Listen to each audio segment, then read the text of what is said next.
warahmatullahi wabarakatuh.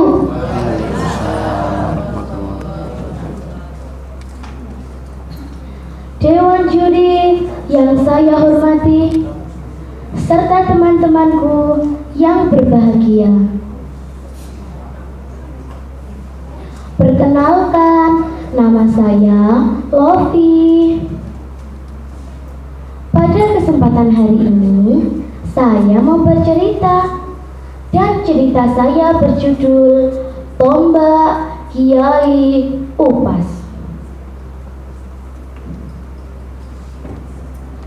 Teman-teman, Kota Tulungagung tercinta kita mempunyai pusaka yang sangat ampuh. Lebih istimewanya lagi, pusaka ini memiliki legenda yang sangat menarik.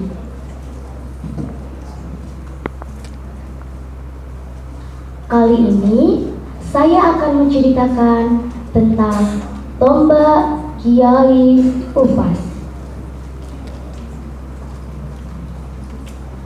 Pada waktu itu, calon Sultan Mataram masih bernama Kiai Ageng Senopati.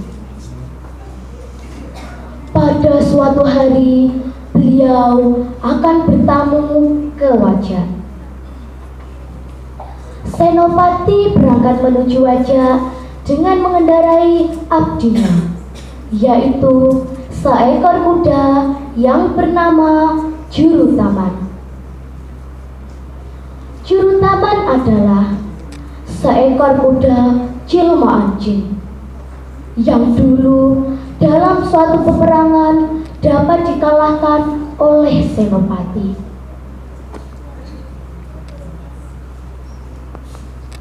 "Hai abdiku, saya ingin bertamu ke Wajah. Tolong antar aku ke sana," perintah Senopati. "Baik, ya Ageng," jawab Jurutaman. Sesampainya di Wajah, Senopati disuguhi sirih dan pagelaran wayang klitik. Namun, karena perjalanan jauh yang ditempuhnya, akhirnya Senopati merasa kelelahan dan beliau tertidur dengan bersandar tianggung. Dalam tidurnya, Senopati bermimpi bertemu dengan putri bupati. Mengetahui Senopati tidur pulas, timbulnya jahat Jurutaman, si kuda jelmaan. "Mumpung Senopati tidur pulas, aku ingin menjelma menjadi Senopati dan terbang ke Mentau. Aku ingin menemui istri Senopati," gumam si Jurutaman.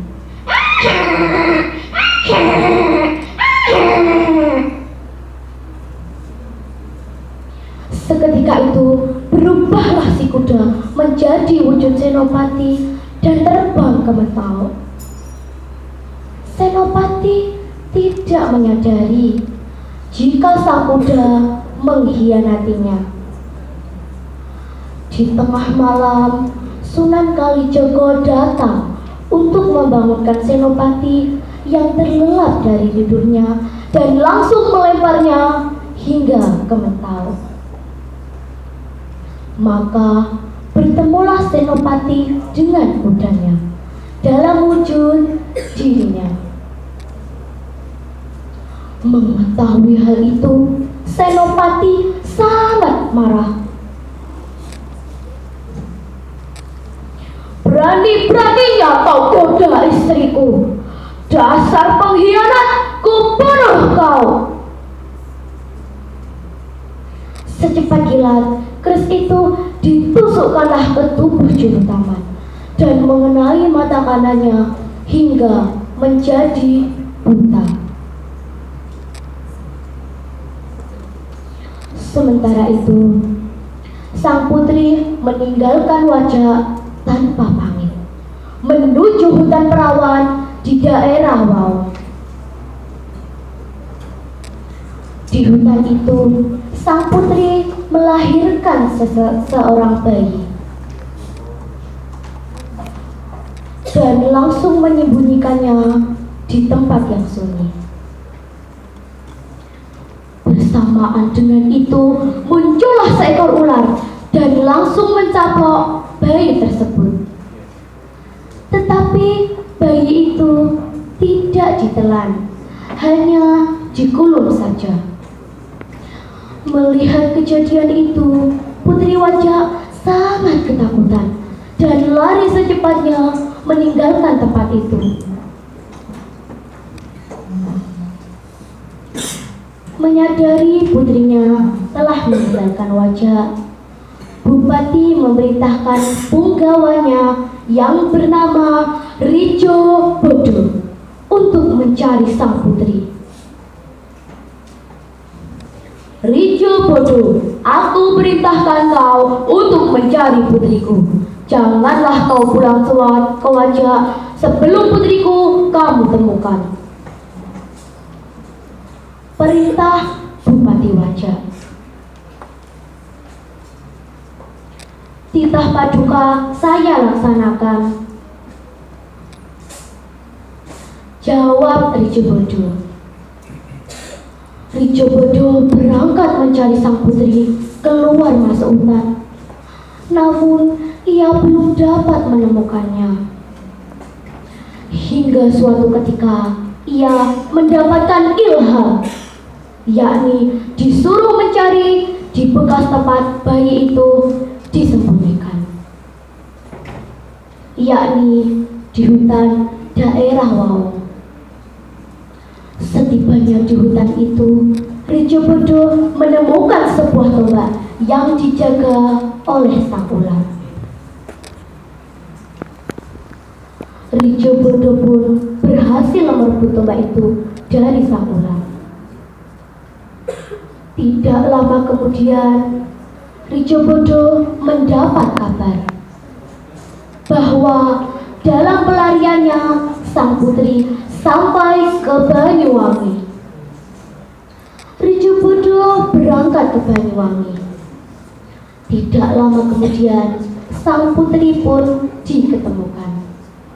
Rijo Bodo dan sang putri pulang dengan membawa tombak tersebut.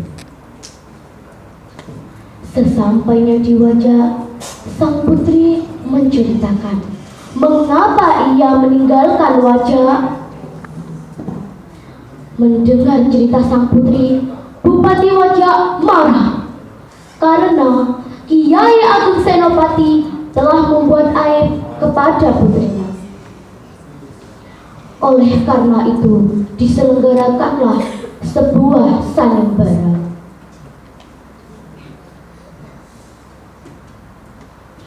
Barang siapa saja yang dapat membunuh Senopati di Mentao akan aku jadikan sebagai tumenggung di Wajak. Para menteri menyanggupi. Mereka berangkat ke Mentao. Pemimpin pasukan menteri dibekali tombak oleh sang putri sebagai senjatanya. Sesampainya di Mentao, pertempuran tak dapat dielakkan. Terjadi saling serang antara pasukan Bupati dan pasukan Senopati. Dan akhirnya pasukan Bupati dapat menusuk tubuh Senopati, tetapi tidak mempan, bahkan menjadi bengkok. Melihat kejadian itu, Senopati berkata dengan suara lantang, "Wahahaha, hai prajurit, tombakmu itu adalah penjelmaan dari putraku. Mana mungkin ia berani kepadaku? Maka dari itu ia menjadi bengkok. Sudahlah, lebih baik kalian semua pulang saja. kembalikan tombak itu kepada paman bupati. Tombak itu adalah senjata yang sangat ampuh, kelak akan menjadi pusaka bagi daerah Rawa. Para menteri yang memenuhi Senopati itu akhirnya pulang ke Wajak dengan tangan hampa. Setibanya di Wajak, disampaikanlah pesan Senopati kepada Bupati. Namun Bupati tidak mau menerima tombak itu kembali.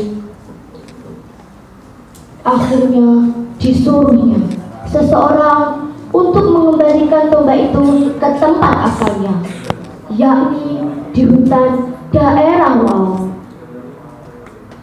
Setelah tiba di hutan itu, tombak itu lenyap begitu saja, tanpa seorang pun yang tahu kejadiannya. Barulah di kemudian hari, orang menemukan tombak itu menancap di bumi daerah Wau, dengan dikerumuni oleh tombak-tombak yang lain yang banyak jumlahnya. Mendengar berita, Bupati Wajak bersabda, barang siapa saja yang dapat mengambil tombak pusaka, dialah calon pembesar di tempat itu. Hingga pada suatu hari, datanglah seseorang yang bermaksud mengambil tombak pusaka. Dialah Ronggo Katepan Ngabai. Dengan kesaktiannya, Ronggo Katepan Ngabai dapat mengambil tombak pusaka yang dikenal sebagai tombak Kiai Upas. Teman-teman, itulah cerita saya. Bila ada kekurangan atau kelebihan, saya mohon maaf. Semoga cerita ini dapat bermanfaat, melestarikan khasana budaya, membentuk kepribadian dan karakter generasi muda penerus bangsa. Akhir kata, wabillahi taufiq wal hidayah. Wassalamualaikum warahmatullahi wabarakatuh.